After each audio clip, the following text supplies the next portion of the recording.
Welcome to the Love First podcast. Thank you so much for joining us. If you are returning, thank you. Thank you for liking, sharing, and subscribing. Now, if this is your first time, I want you to know what this is all about. This is about catalyzing courageous conversations so that we can love in a revolutionary way. What we want to see happen is the power of the gospel and daily life come together in courageous conversations. So today, what are we going to talk about? Closed or open? Should the nation remain closed or should we open? That's the question for today. Love first, I know. Love first, I know. Lord, take control. Lord, take control. Love first in my soul. Love first in my soul. Lord, take control. Now, when I mentioned that to my wife, she was like, "What?" She's like, Don, that's like a metaphor, right? We're not really going to talk about that, are we? And I said, oh, absolutely, because that's what's on our mind. We want to know, is it safe to reopen? Are we reopening too soon? Are we listening to science? On the other hand, do we stay closed? I mean, like closed indefinitely? What happens to people who have already lost their jobs? What happens to folks who fear that if we stay closed one more week, one more month, that they'll lose their jobs and then lose health care, housing, transportation? These are serious questions. But if you've been a part of the Love First podcast so far, you know that we have declared war on binary formulations. When we approach problems in binary ways, then we inadvertently imprison ourselves in binary answers. And most of the time, binary questions and binary answers do not come to usable, beneficial, and optimal solutions.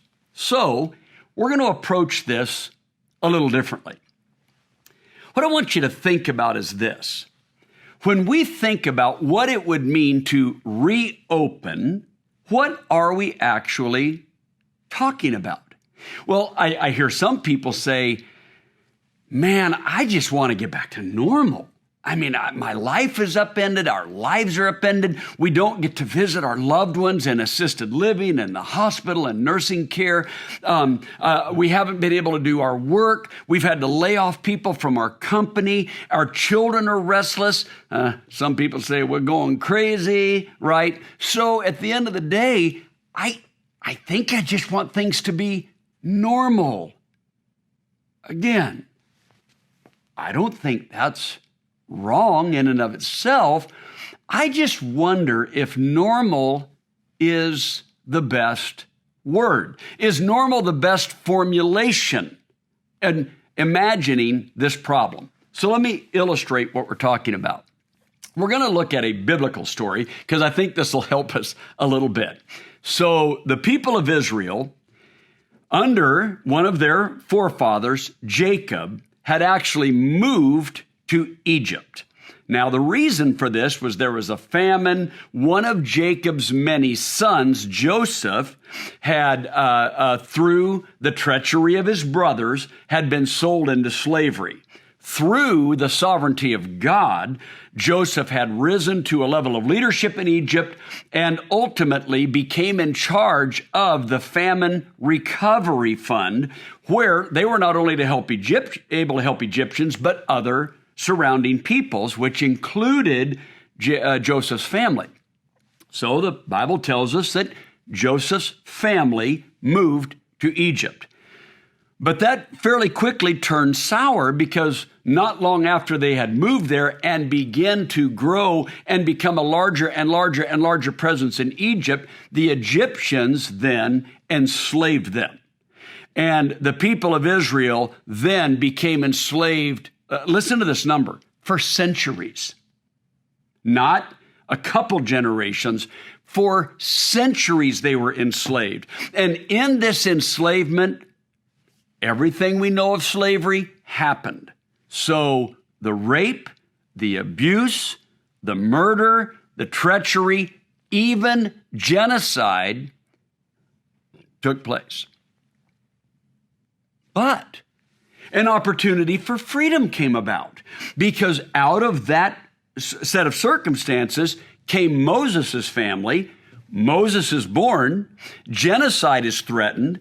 His mother puts him, as you know the story, in a little waterproof basket with his sister's watchful eye. Pharaoh's daughter takes Moses in. Moses grows up in Pharaoh's household, eventually leaves Egypt, grows into himself as a leader, comes back to Egypt as the liberator of the people of Israel. And as you know the story from the book of Exodus, right? The exit from Egyptian slavery, Moses is their leader. Moses leads them out to the east, and they come to what is known as the Red Sea. God miraculously parts the sea, and they go across on dry ground. They come into the wilderness, and it's in the wilderness that a difficulty arises, and that is the people are running out of food and water.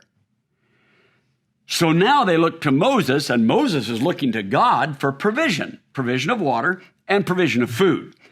And when that becomes difficult and stressful, and it feels like both water and food are scarce, the people decide that Moses is an unfit leader, so they want to fire Moses. And so in the book of Numbers, if you look at Numbers chapter 14 and verse 4, it says, well, I'll begin in verse 1. That night, all the people of the community raised their voices and wept aloud. All the Israelites grumbled against Moses and Aaron, and the whole assembly said to him, if only we had died in Egypt or in the desert. Why is the Lord bringing us into this land only to let us fall by the sword? Our wives and our children will be taken as plunder. Wouldn't it be better for us to go back to Egypt? And they said to each other, we should choose a leader and go back to Egypt. So what do they want to do? They want to fire Moses, and they want to go back to Egypt. Why? Because in Egypt, they had some things. What did they have? Well, according to Exodus chapter 16 and verse 3, Exodus 16:3, they remembered their food, their diet. They had vegetables and fruit and meat to eat. But I want you to think about this for a moment. So what they remembered was the familiarity of life in Egypt. They remembered having plenty of food. But let's try to put ourselves back in that situation and imagine that Moses decides to put together a Zoom meeting and a delegation from Israel and a delegation from Egypt, and he gets them all on the Zoom meeting. So Moses organizes this, or maybe Aaron does. Maybe Aaron and Miriam do the organizational part, and they send an email to Pharaoh and say, hey, no hard feelings. We know that, kind of a weird exit. We're sorry for how everything went, but we'd love to talk. Here's the Zoom meeting. Would you mind logging in? And then they say to the people of Israel, hey, coverage out here in the wilderness isn't very good, so we're all going to huddle around one computer, and we're going to get on this Zoom meeting, and we're going to have a call. So they get on the call, and everybody's on the call, and it's a little tense. And finally, they present their case, and they say, hey, listen, to the Pharaoh, we'd like to come back to Egypt. And here's the way we're thinking about it. We want to come back to the food, like that part. We want the food part, but we don't want the slavery part. We want the food part and not the slavery part, to which the Pharaoh of Egypt says, not a chance. If you guys are coming back, you are coming back the way you left. You are coming back as an enslaved workforce. Pharaoh says, I've talked to my public works people. I've talked to our military. They are not interested in you coming back just for the food. You got to take everything that came with it, which means the slavery. Well, the people of Israel are like, we don't really want to do that. So basically then Moses says, empathetically, if I'm hearing you correctly, you don't actually want things to go back to normal. Because normal had problems. Normal had slavery, like horrible slavery. Normal included genocide. Normal included plunder, rape. Normal included injustice. So we close down the Zoom meeting and we stop and think and say, man, I don't know. I guess we don't really want to go back to normal. You see, normal in our memory filters itself to where the things that were familiar, that really meant a lot to us, that's what we want to go back to. But like normal, like all of it, I don't think we want that. So how do we deal with the fact that we actually don't want everything that preceded COVID-19? So you notice that pollution is down around the planet. Who would vote and say, hey, let's bring pollution back to horrific levels? People are like, yeah, there's got to be a way to come back, but not with all the pollution, right? Some people have noticed that various forms of human trafficking have dropped off dramatically, not because people suddenly became moral, but because people were afraid of being infected themselves. But what if we just said, let's go back to normal, but not that? We don't want to go back to that, right? So when we think about going back to normal, our memory says, let's go back to the good I remember and the way I remember it. Well, you see, you do realize that that's more like looking for familiar. Now, I want you to think about this for a few moments. So I'm going to put on my mask. I take it with me everywhere I go. So I've just put on my face mask, right? And I've got my face mask on now. And someone would look at me and say, well, that's not normal. And I would say, you're correct. That's not normal for me. And someone would say, is that familiar? And you'd be like, not for me. That is incredibly unfamiliar. However, in our church family and in our community, we have doctors and nurses. And for them, that's both normal and familiar. So maybe one of the things we learned from the people of Israel is that going back to normal like it really was isn't actually what we want anyway. And that we have to guard against imagining that the familiar that's actually good could somehow be separated from all of the normal that wasn't so good. So if we keep saying, let's get back to normal, we're ignoring the fact that there were problems with normal. Now, the next thing we have to recognize is that what is familiar for some is not familiar for all. The fact that I'm not used to wearing a mask doesn't mean that no one is. In fact, let's think about open and closed then in this framework. When we say it's time to reopen things right now, and someone else says, no, we've got to keep them closed, I want you to think about this. You do realize that we never gave our doctors, our hospitals, and our nurses an option. We said to them, oh, no, you have to remain open. We'll pray for you. We're afraid for you. We knew that some of them would be infected and some of them would die, and we knew it.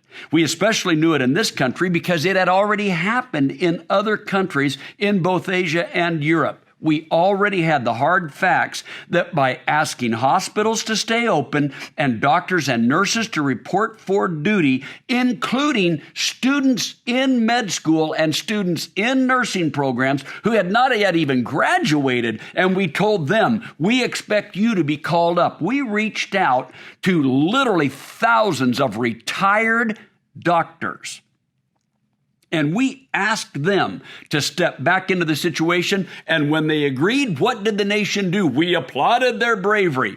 Why were we so insistent that they stay open?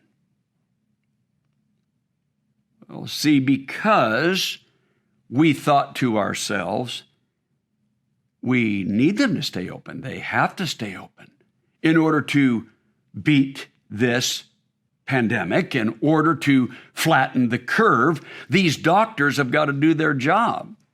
So let's be aware that we already told some people you had to stay open. On the other hand, have we not told other people you need to stay closed? We have had these tragic outbreaks in nursing homes and assisted living centers. And while some of them immediately, transparently let us see what was happening, and Washington State became the leading edge of helping us understand how to navigate it, other places tragically hid the death toll, lied about what was going on behind closed doors, and did not follow the appropriate safety measures, and it cost people their lives. And categorically, across the board, we have said to them, you were wrong to stay open. So for some people, we told them, you should have never closed. Other people, we said, you should have never been open. Do you now see why the binary approach doesn't work? And think about how imagination worked against us. We thought to ourselves, well, I understand a place like New York City where people are crammed in like sardines. Well, of course, they would have a problem. But out there in South Dakota, give me a home where the buffalo roam, right? And the place where there's only a few people per square mile. I mean, surely it won't be a problem there until we found out that at Smithfield Foods, where the government had been slow to enforce strict safety measures, that over 300 people were infected, and it became one of the nation's largest hotspots. So see, we imagined that rural areas wouldn't be hit, and we were wrong. Just plain wrong. So when we think about how we're imagining this, to just say that the answer is either stay closed or open everything is a false proposal. One of my friends said it this way: don't imagine that for your family, for your getting your food, for going to work, for public transportation, for schools, and for churches, that there would be one protocol, that you just need one protocol. No, he said you would need to develop multiple protocols so that the protocols take into account all of the various concerns. So a protocol would be, if nurses and doctors actually do need to participate in curbing this pandemic, and we knowingly are going to put them or ask them to put themselves in harm's way, then what will be the protocols for that? And if we're asking people to do essential services, which means that for many people they will be on public transportation and risking on our behalf, will we put in place policies that will provide for them the appropriate health care and the appropriate relief of their finances if they did an essential service? Socially, we ask them to participate in their job, put themselves at risk, but they have traditionally been in an economic class that did not have the proper economic support if they were to endanger themselves. Would you vote for that policy then? Or do we just want there to be kind of this invisible group of people that stays open because we think they should, while we stay closed as long as we think we should? You do realize that there's got to be some hypocrisy floating around in there somewhere. So to open and to close requires not just science, although it's got to be rooted in science. And it requires not just history, although it should be rooted in historical fact and model. It's also got to be based in values. What do we value? Do we value wisdom? Do we value empathy? Do we value inclusiveness? You see, let me give you some things that don't work. A positive attitude is not an antidote. A positive attitude is not an antidote to COVID-19. Determination is not a vaccine. We've done it before and we'll do it again. Yeah, well, that's actually not a vaccine. I'm glad if you're a determined person, that won't save you from COVID-19. Political partisan hype is not protection. Going to whatever political party you profess and getting all hyped up and all of that stuff, that's actually zero protection. None. And finally, cable news is not research. It's not research. The fact that you watch the news and someone presented news that has a sponsor and that the sponsor pays millions of dollars for people to say things that draw a certain clientele into that newscast so that they can put advertisements out there so that people will buy their products, that's not research. Okay? So a positive attitude is not an antidote. Determination is not a vaccine. Political partisan hype is not protection. And cable news is not research. So what do we do? Well, first of all, let's talk about the importance of imagining protocols where our values can be supported even though our sense of normalcy is still upset. Now, people have noticed that I've not been wearing my wedding ring. I've actually had a few people email me the last several podcasts and say, "Where's your wedding ring?" Well, these are people that have known me a long time. Well, my wedding ring is right here. Okay, so let me tell you about this. So, August 14th, 1982, the most amazing journey was launched in marriage when my wife, Susan, shortly after 2:00 in the afternoon, slipped a wedding ring on my finger. And so now for nearly 38 years, that wedding ring has represented the vows and commitment and love that we've poured into our relationship all of these years. Well, so Don, what's going on? Are you and Susan having problems? What's happened to your marriage? Are you less committed? No. 4 weeks ago, when this crazy thing started, I was trimming trees and I got poison ivy, and I'm highly susceptible to poison ivy. It broke out all over my body. And any of you that are susceptible to this, you're already ahead of me. What happens is, if I wear this wedding ring right here, it blisters up all around underneath it. The blisters then crack and my body gets reinfected. And so what my wife and I realized is, as beautiful as this ring is and everything it represents, it doesn't mean one thing about our commitment or our marriage that I'm not wearing this thing until another outbreak is for sure not going to happen.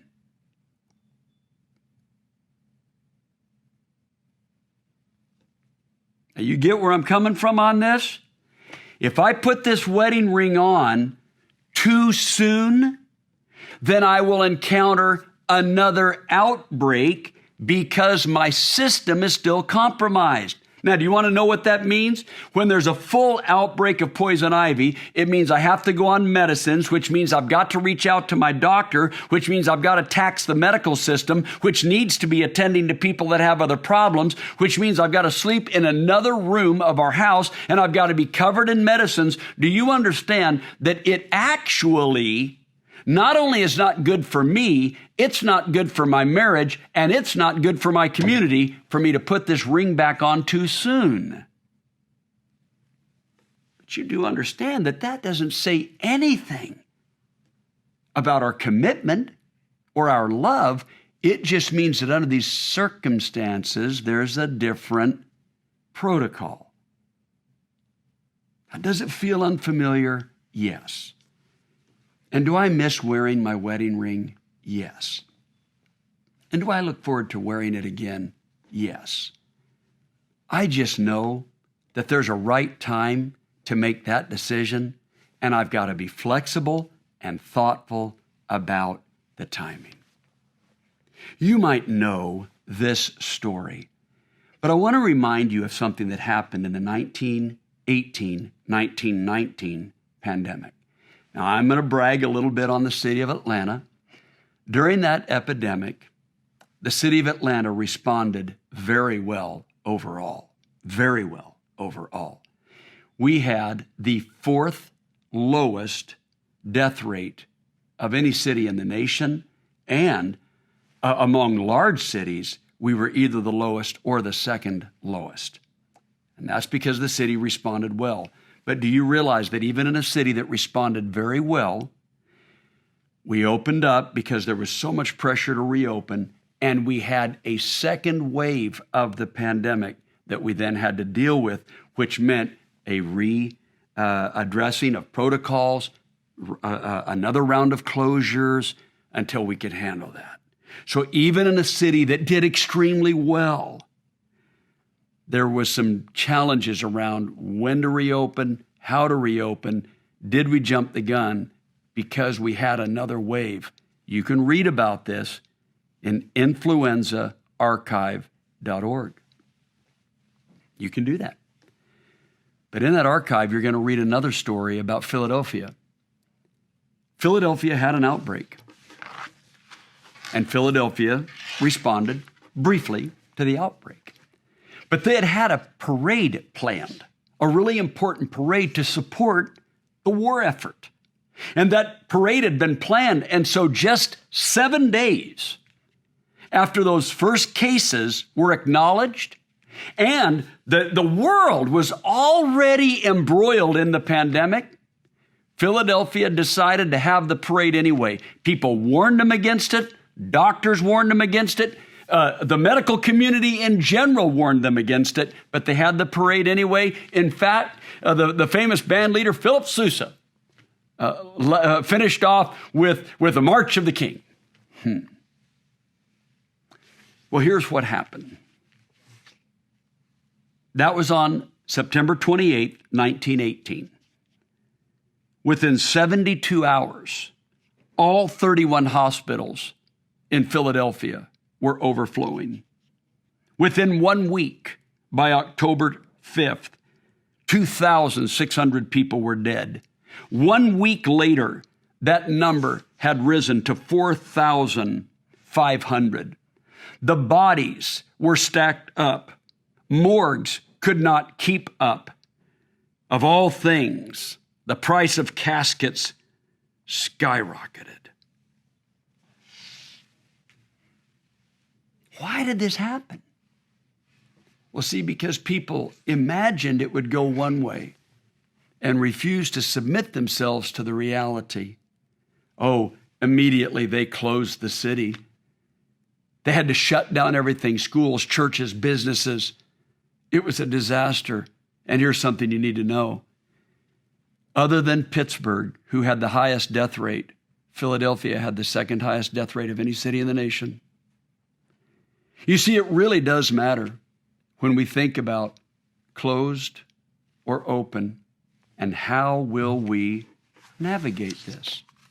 Well, maybe a way to close our time together today is to think about it like this. How do I approach these questions, understanding this? That familiar is not always optimal. What is familiar to me is not always optimal. Familiar is not always inclusive.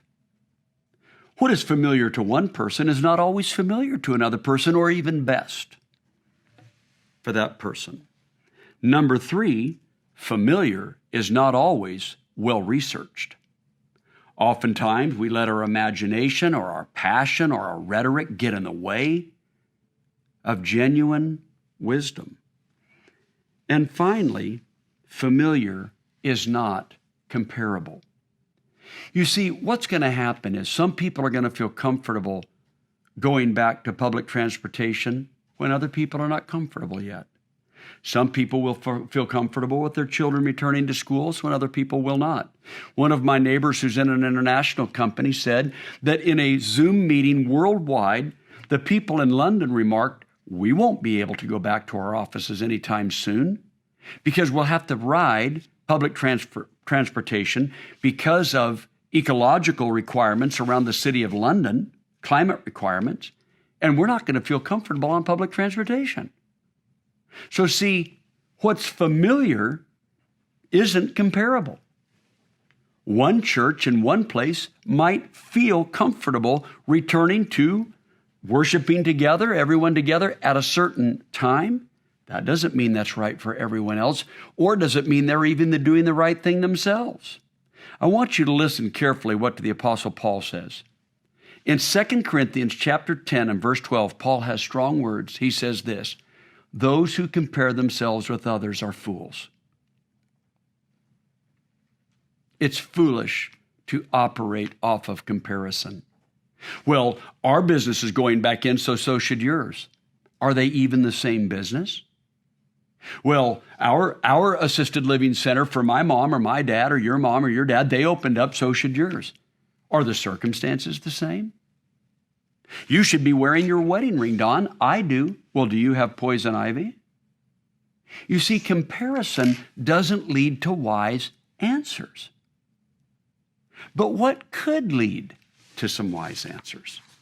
Well, why don't we close with what my friend Joe Calavito calls self-reflection questions.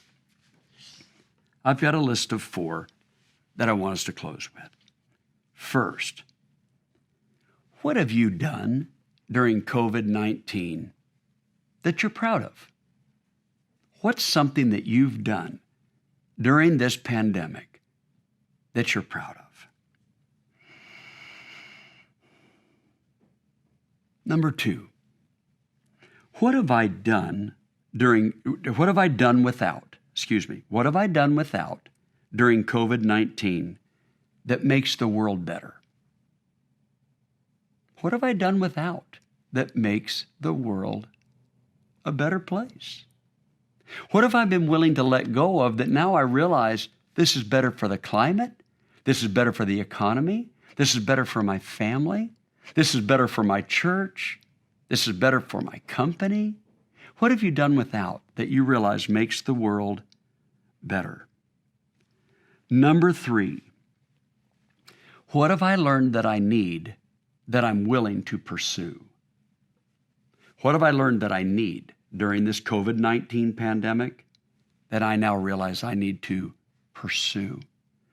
Some of my friends have shared with me that they had put off counseling. And while for some families being close together was really a joy, for others it exposed some cracks and some things that needed to be addressed all along. A couple of my families said, we're already pursuing counseling. We've already started online. Some people have said, I'm going to pursue some more training and some more certifications in my work. Some people have said, we've been walking the whole time during this, and we're going to pursue better health. So what have you learned that you need that you're willing to pursue? And finally, how will you make helping others your new normal? How will you make helping others your new normal starting today? So earlier in the podcast, I mentioned how unfamiliar and uncomfortable wearing this face mask is. But we then thought about, well, what about our doctors and nurses? It's not unfamiliar to them. And it was a part of their life daily prior to COVID-19. It will be a part of their life after this pandemic is arrested to a point where we can resume some form of our daily activities. But for them, it wasn't unfamiliar, nor will it be unfamiliar in the future. All that tells us is that there are many people where the details of their life are hidden from our view. We don't really think about it very much, right? And when someone reminds us, we're like, oh, yeah, well, that makes total sense. Well, I would suggest that there might be people hidden from our view for other reasons. And sometimes it has to do with the systems, the social systems of our life. That oftentimes there are peoples that just go unnoticed. One of the great tragedies of the history of our nation is the systemic injustice against indigenous people. One of those people groups is the Navajo.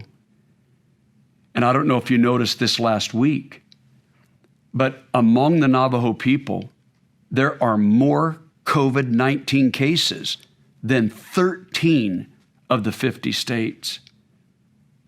This troubles us deeply. There were so many people that were just like, oh my goodness. And I heard people even say, I didn't even think of that. And that's what I'm talking about. People who are systemically pushed out to the margins, outside of our view. But that's not what we're about here at Love First.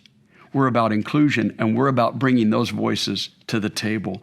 It has been our astounding honor for the last many years to partner with a beautiful church family in Tuba City, Arizona, that ministers among the Navajo people. One of those families is the Kee family, and today we are very excited to welcome Eric Kee, a friend and a pastor of that church, to join us for a Love First conversation about what it means to pastor, not just among the Navajo people, but to pastor during COVID-19. So please welcome with me Eric Kee. All right. Thank you, Don. So my name is Eric Kee. I'm a full-blooded Navajo from Tuba City, Arizona. We're located on the most western side of the Navajo reservation.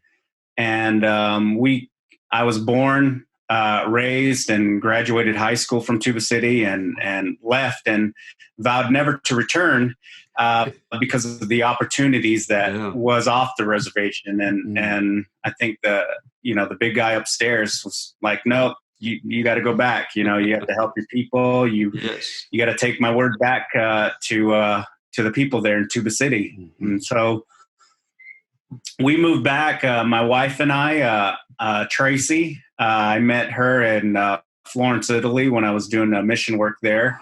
And she was working for Harding University as an assistant director. And so we met there. And, how can you not fall in love in Italy?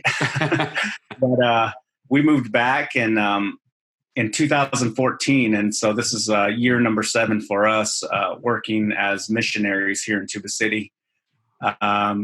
We have 3 wonderful kids, Caden, Silas, and little Ava. And they kind of help us with the work. And we love what we do. We're going to do it as long as God is going to allow us. And we're just doing what we can, and especially in this epidemic and what's going on now. Yeah.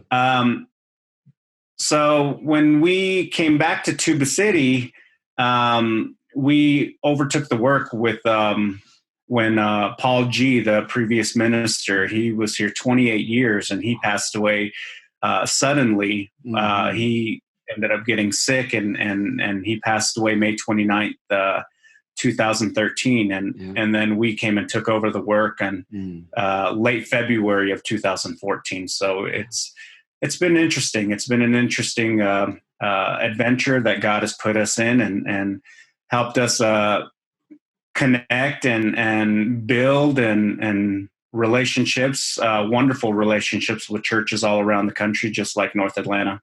You bet. How would you describe so far how people are experiencing the coronavirus? What are you seeing and what are you hearing? So what we see on the reservation, there are roughly about 330,000 Navajos living on the reservation. Yes. And I want to say that the reservation is probably 10 to 15 years behind the United States. 30% of the population still doesn't have running water or electricity. Mm-hmm. And when we're in an epidemic where washing your hands, 20, 50 times a day is so important, we as a people can't do it all the time, Right. Right. and so hygiene is very is hard to keep up. Yes. The hospital here in Tuba City. Tuba City is the largest community on the reservation with a population of just over 9,000. Yeah. And we have it's already understaffed with nurses and doctors, and so there's a high number of the disease just infecting people. One, because of information. Information is very it doesn't travel fast here, and a lot of people in the outline of the towns, they don't get a lot of the information, and so our President Nez, who's doing a very, very wonderful job, by the way, has invoked a weekend curfew where we have a mandatory shelter in place from Friday all the way through Monday to kind of slow it down. And then we have an evening curfew starting from 8 p.m. through 5 a.m. So once 8 p.m. comes around, you're not allowed to leave your home. Wow. So with all of that said, a lot of people a lot of natives here on the res have kind of taken it lightly until the law enforcement had to step in and they're giving out $1,000 fines or 30 days in jail. And so it's pretty serious. Yeah. Yeah. And I know that I've been following your president. I've been following some of his updates and how he's approaching it. And I've been impressed as well. One of my friends recently gave me a great metaphor. She said, we're not all in the same boat, but we are all in the same storm. Mm-hmm. And so we recognize that what's going on in one person's boat can be similar to another, but not identical. So what is a day like for you, like today, and how has it changed since all of this started? I want to say that we, as in my family, have been busier than what we normally are doing. For a number of things. Not, my daily routine is I wake up most of the time 5:30 in the morning. I get my workout in and do my Bible study and start my day out that way. And then we start our work here on the res, whether it's on the computer or making phone calls to some of our members. But because of this epidemic, because of so many people are affected, our church members have had family who have passed away. We have two families here on the reservation that attend our church who have had a mother, both of them, a mother and a daughter passing away, multiple family members. Whether it's an aunt or niece or a mother and a daughter, a mother and sister, but we've been counseling them, talking with them, giving them as much encouragement as possible. We've been delivering cleaning supplies, Clorox wipes, Lysol spray. We've been delivering that to our elderly and church members who are afraid of going out. We just recently bought a 225-gallon water tank, and we plan to start delivering water to some of our outlining residents and church members outside of town. And so we're gonna be doing that. So just that alone, we've added a lot to our plate. We've been contacted actually by the hospital to help counsel and help give spiritual support to a lot of the families, a lot of the community members who don't belong to Tuba City Church of Christ, but who are just community members who are looking and questioning their faith and need prayer and need counseling. A lot of them are losing their families also. Yes. And it's a scary time because family is so important. Family is value. The value of family is very high here on the reservation, as well as our elders. And so when we start losing that, we start losing our core, our culture, our language, and it's a scary thing. It's a scary thing when you have a First Nation people losing these core values. Let's lean into that a little bit. Okay. So as you and I were talking earlier in the week, you gave me this little snapshot. And so I want to share it with our listeners. You mentioned that there's some really important cultural components around death that people are not able to practice.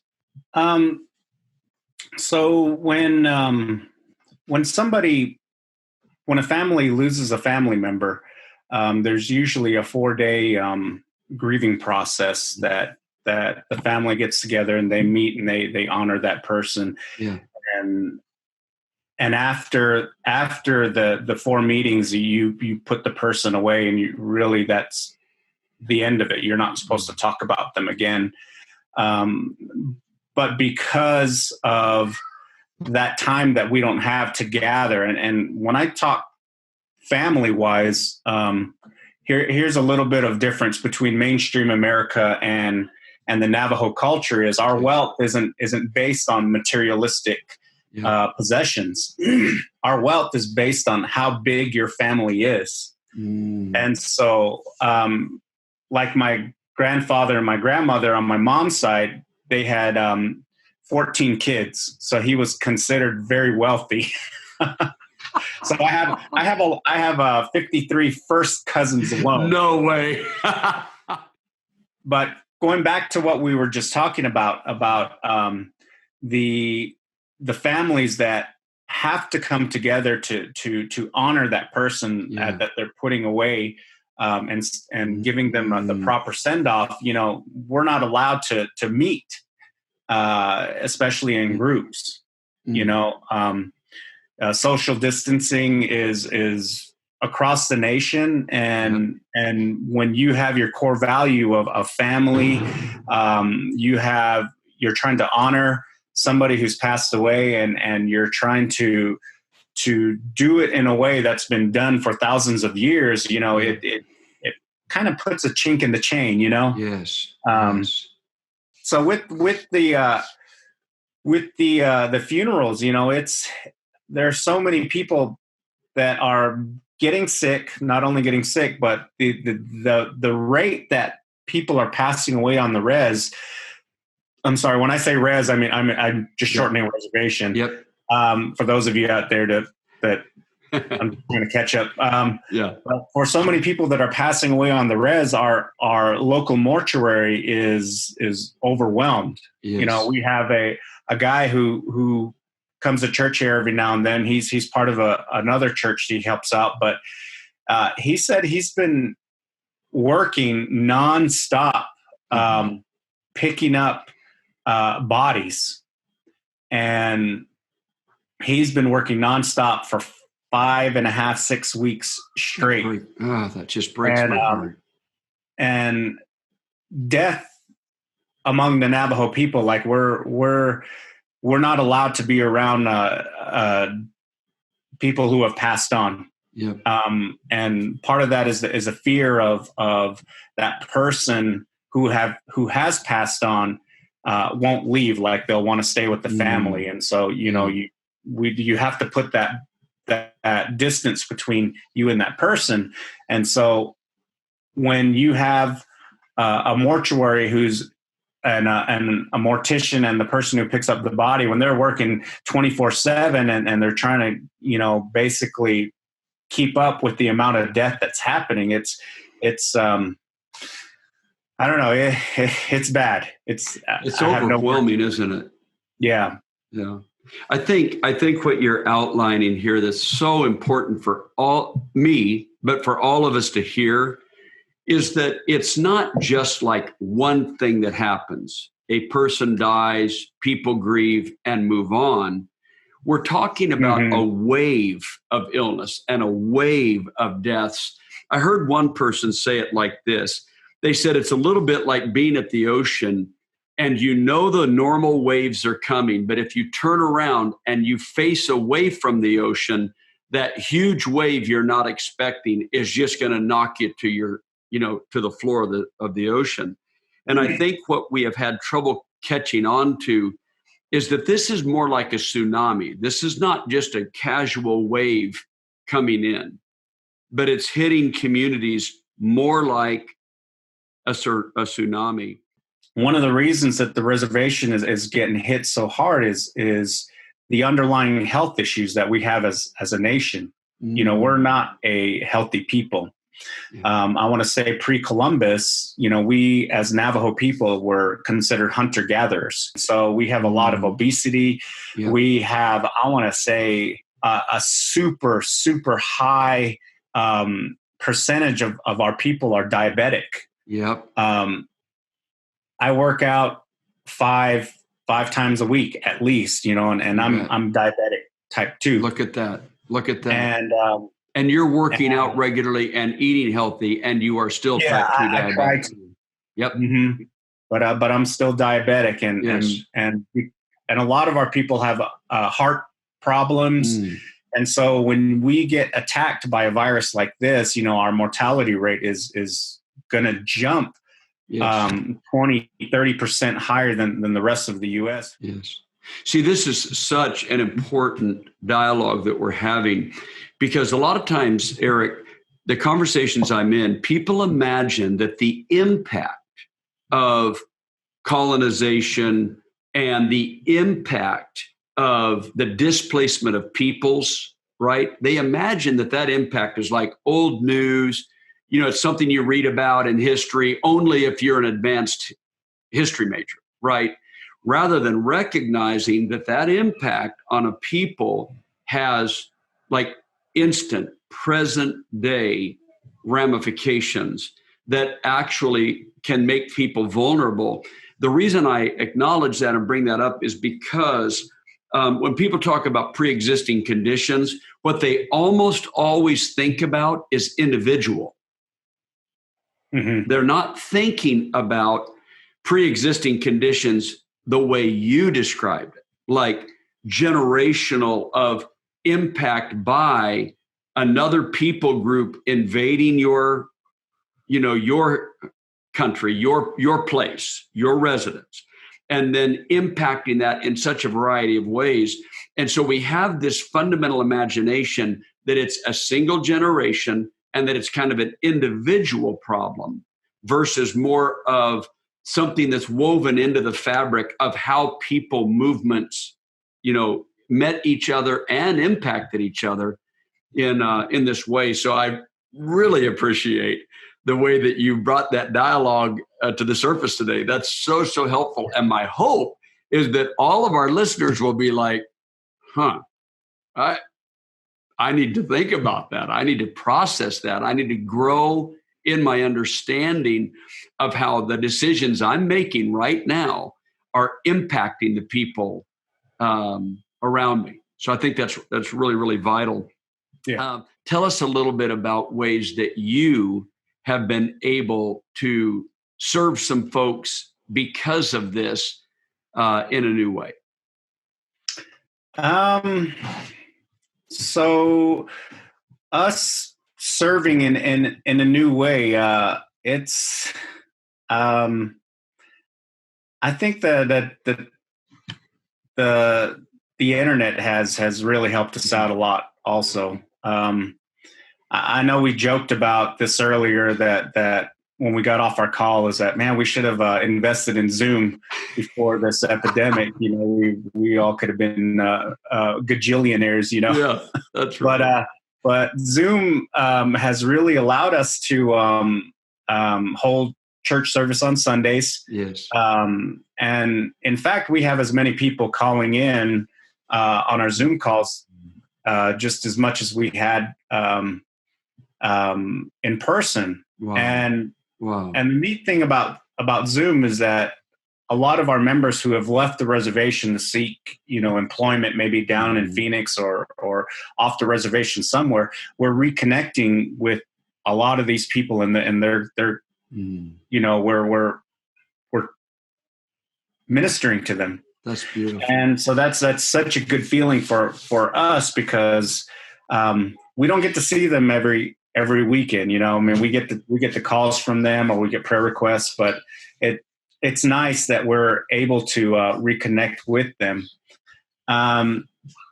We have had a higher demand for delivering food, non-perishable items, and with what we just talked about, with all of these high number of underlying health issues among our people, we have a lot of elderly in our church that don't want to leave home. You bet.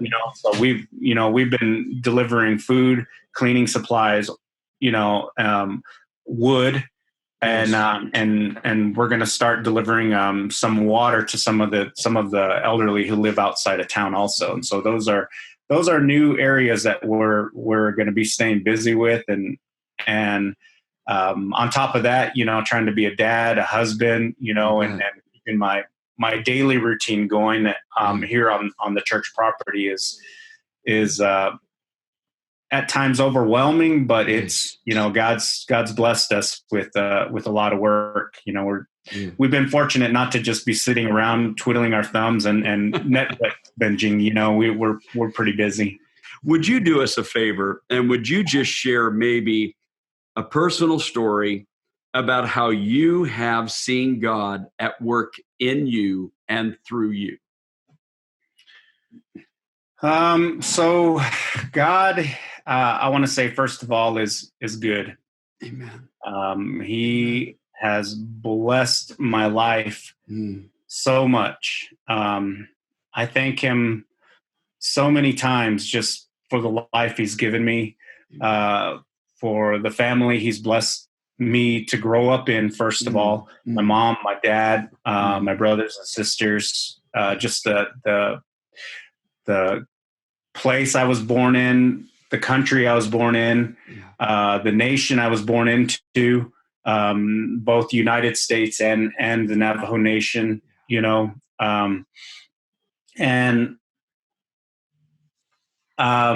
God has really blessed my life. I'm thinking about just every opportunity that was given to me was definitely God. Yes. I wasn't born into the wealthiest of families, but we always had food on the table. My education, I had no plans of furthering my education, but I showed up at Harding University the weekend before school started and dropping off my friend, and I ended up staying and getting my bachelor's degree from there, and I had no intentions of doing anything else afterwards. And the next thing I know, I'm in Florence, Italy, ministering to Italians who love Navajo people. They love American Indians there. And so ministering to Italians was very easy for me because of who I am. Wow. Moving back, I had no intentions of continuing ministry, but I was asked to be the youth minister, and so I built a youth group from like 5 kids to like 25 kids when I was youth minister here at Tuba City Church of Christ. And then I had no intentions of doing anything else, but God is like, nope, not done with you yet. That's right.